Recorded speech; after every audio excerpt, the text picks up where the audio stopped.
Добрый дзень усім добрым людзям. Вось у чалавека драўляны прыгожы дом. Тут у яго навес, там за сценкай шафа электрычная. І вось так у нержавеючай трубе мы засілкавалі вось гэтую пластикавую шафу, у якой знаходзяцца ахоўныя аўтаматы. Тут у нас толькі ўвадны і дыф-аўтамат на ўсялякі выпадак. Разраднік, все знаходзіцца ў хацінкі. Тут у нас уваходзіць нержавеючая труба зазямлення, ідзе на шыну зазямлення, і сюды прыходзіць кабель 5 на 6. Вось 3 фазы. У нас тут выкарыстоўваецца одна фаза, бо гэта аднафазная зарадка.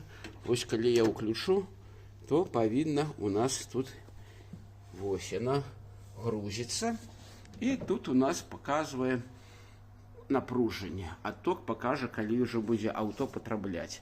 Ну і зразумела, сама зарадка. Ёсць адмысловае такое прыгожае крапленне, дзе можна яе захоўваць. Вось шчок. Вось, і крапленне для самой зарадкі. Вось тут, калі што, можна яе дастаць. Вось так выглядае шафа з разеткай для зарадкі. Усім усяго найлепшага.